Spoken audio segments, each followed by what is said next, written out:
Hi, my name is Ben, and today we are looking at the writing test. So I would bring to you the tricks, tips, and techniques that you need to ace your IELTS writing test. To begin, I'd like to introduce to you that the IELTS test has 4 components: the listening, reading, writing, and speaking. The listening usually lasts for 40 minutes, where you have to answer 40 questions under 4 sections.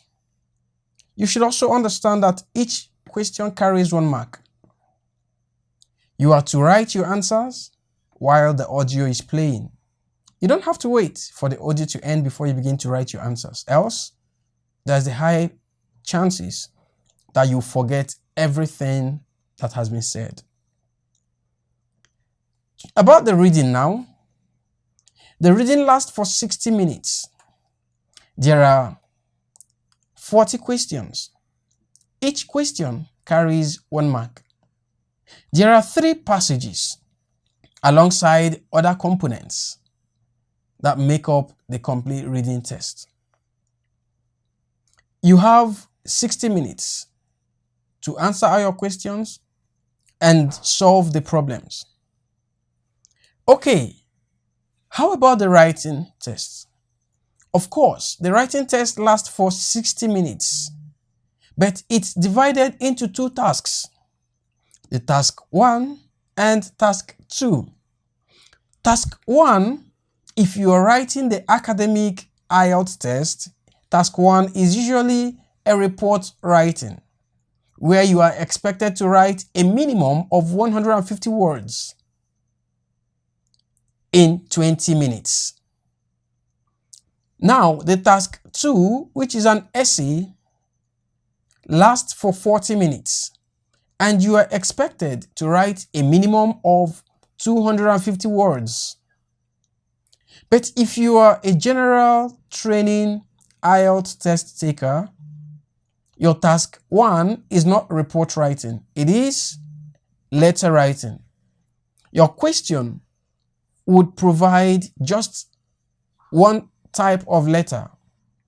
You'll be expected to read the question and identify the type of letter it is. Your task 2 as a general test taker is essay writing. You are also meant to write a minimum of 250 words in 40 minutes. Now, let's go to the speaking test. Your speaking test is meant to last for a period of 12 to 15 minutes. There are usually 3 parts that you are going to talk about or respond to according to the examiner's questions. Now let's go to today's business. We are looking at writing tests. Now, about the writing test, it would interest you to note that the writing test, like I said earlier, is divided into 2 sections: the task 1 and task 2. Task 1, I said earlier, lasts for 20 minutes, while task 2 lasts for 40 minutes. Now, we are going to start with task 2. What is task 2 all about? Your task 2 is essay writing. Don't forget that. It's about writing an essay in 40 minutes, and you are expected to write 250 words on a minimum.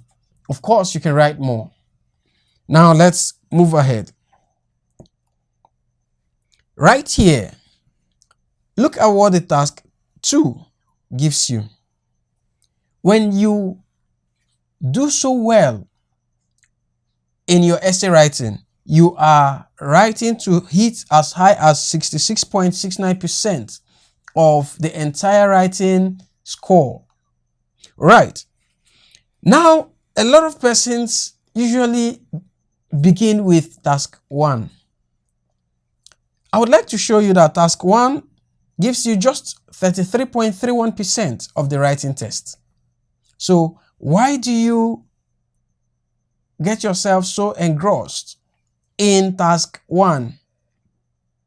And a lot of test takers end up writing for more than 20 minutes. Of course, you are shooting yourself in the foot. So why take the time allotted for the essay writing, which has twice the mark you get in the task 1, and write your task 1? Okay, so to begin, look at the essay writing.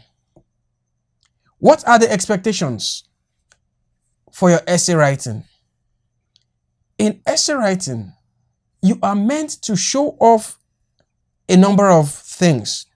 One is the use of advanced words. The use of advanced words in your essay writing, and the use of advanced expressions. How do you do this? IELTS is particularly interested in seeing your in-depth knowledge of English language. This is what you tend to express in writing during your essay delivery. Now, the advanced words does not mean, or the advanced words here does not mean giving turgid words, high-sounding vocabularies, not really.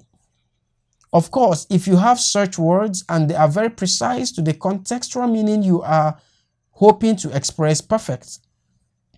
But if it will bring about ambiguity, please desist from it. So IELTS looks at the fact that we do not want you to use those overly or commonly used expressions and words.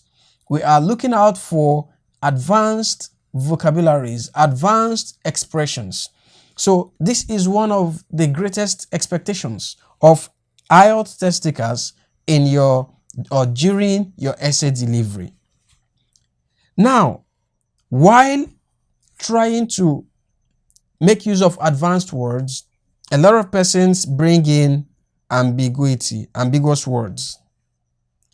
What are these ambiguous words? Ambiguous words are words that have multiple meanings. Now, in a situation where you use an ambiguous word, you might end up giving the examiner the opportunity to use the other meaning of that word to read meaning to what you've said. Let's take, for instance, this word, present.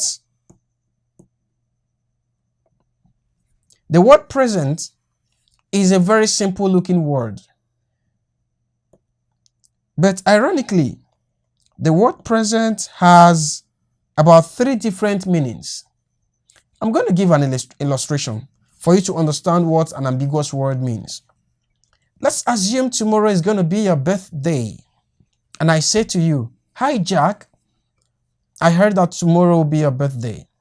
Listen, I assure you tomorrow, I'm going to be present at your birthday and I'm going to present a present."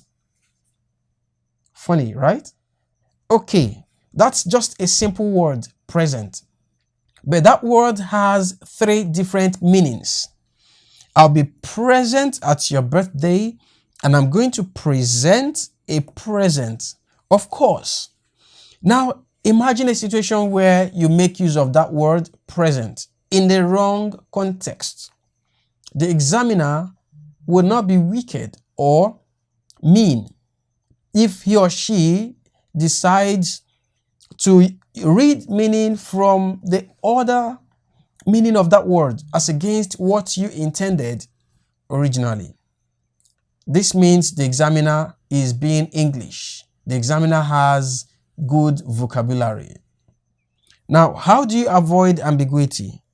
Avoiding ambiguity requires you to bring in what we call supporting words. All right? So to each high sounding or advanced word you're bringing in, if it is not a precise word, please ensure to bring in supporting word that will make that ambiguous word very precise in the context you are using them. All right, so the next here is make use of filler words. You make use of filler words in your essay writing. You are to make use of filler words. Now, these filler words in this case entails the use of sequencers, the use of linking words. These sequencers and linking words will help you to organize your writing and also help you to express what IELTS calls the compound complex sentence skills. Okay, so these are the basic expectations of IELTS from the test takers. Next, let's look at the yardsticks used for assessing your writing test. A lot of people are unaware that writing test, especially the essay, gives room for different approaches to responding or solving a question asked. If it were to be the listening test or reading test, answers are usually fixed. Whatever answer I get is the same answer you get, as long as we are actually identifying or locating the right answers. So they are fixed. But in the listening test, the choice of words, my dictions, will be different from yours. But at the end of the day, we are trying to solve the same question. The approach to solving a problem will be different from different test takers. Now, to bring all of these to a logical conclusion, IELTS has different yardsticks used for identifying and for trying to coin your answers and draw them to a particular conclusion. So let's look at this. The first one is task achievement. Now, task achievement, what does it entail? Task achievement is all about your ability to completely solve a question following the standard IELTS templates. All right, now for essay writing, you are expected to have 4 paragraphs. It's a standard. So in a situation where you do not have or you are unable to complete your essay having or establishing 4 paragraphs, you are of course going to lose mark in the task achievement. Right, so task achievement entails your ability to completely solve a question following the standard template. The second yardstick is what we call task cohesion and coherence. Task cohesion and coherence simply mean your ability to understand the question asked and solve that question adhering strictly to the question. Of course, there are situations where you would want to digress a little bit, perhaps to buttress your point.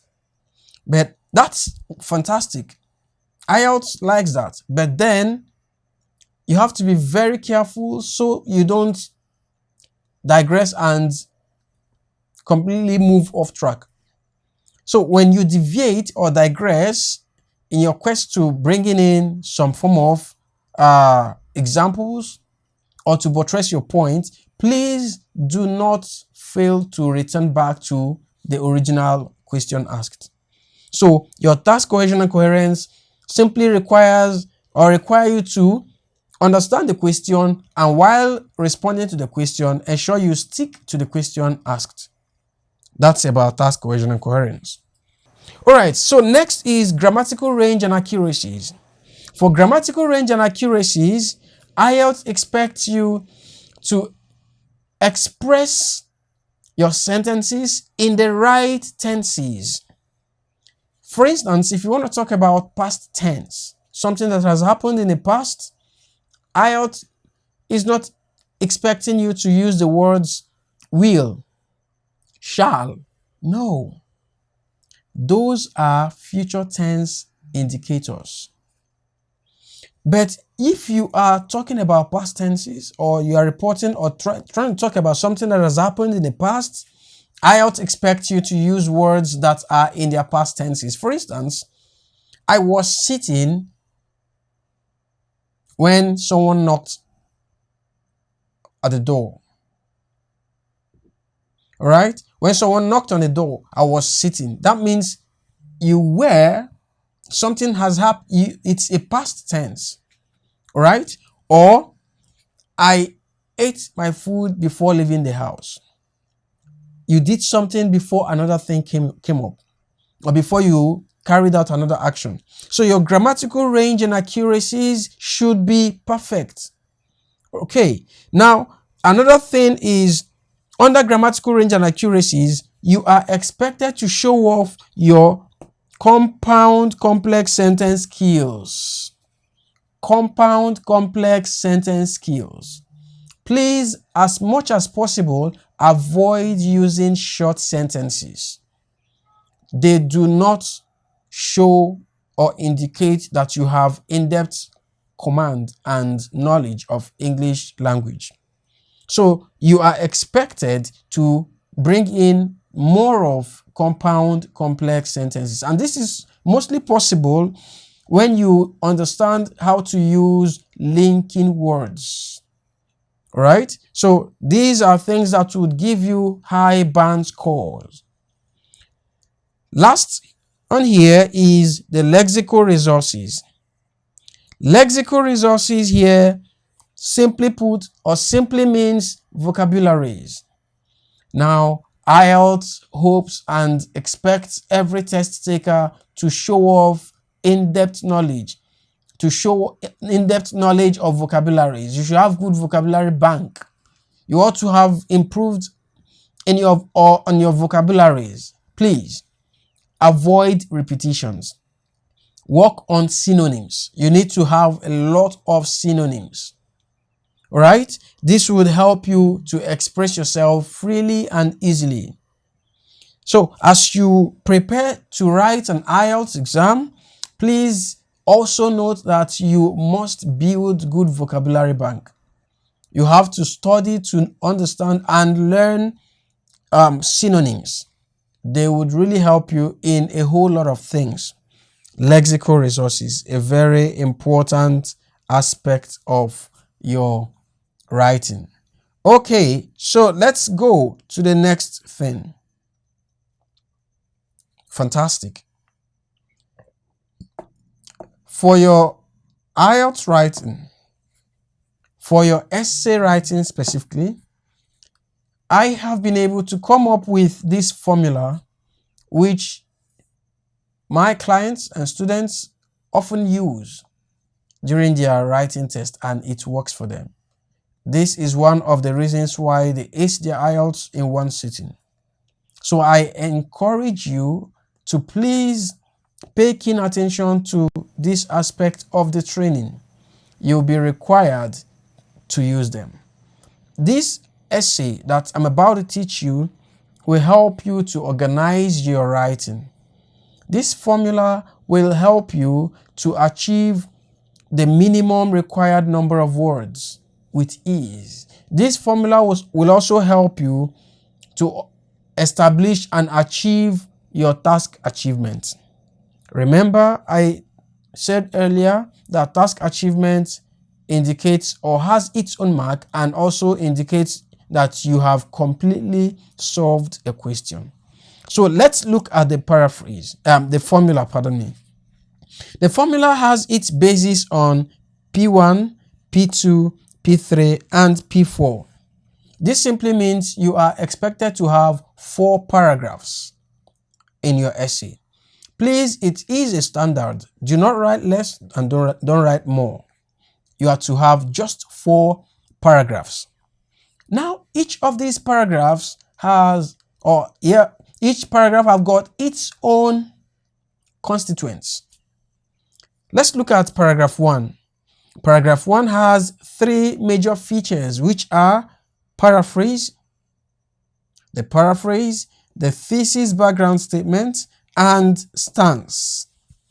These are the 3 components that you are expected to have in your paragraph 1. How are you supposed to do this? All right.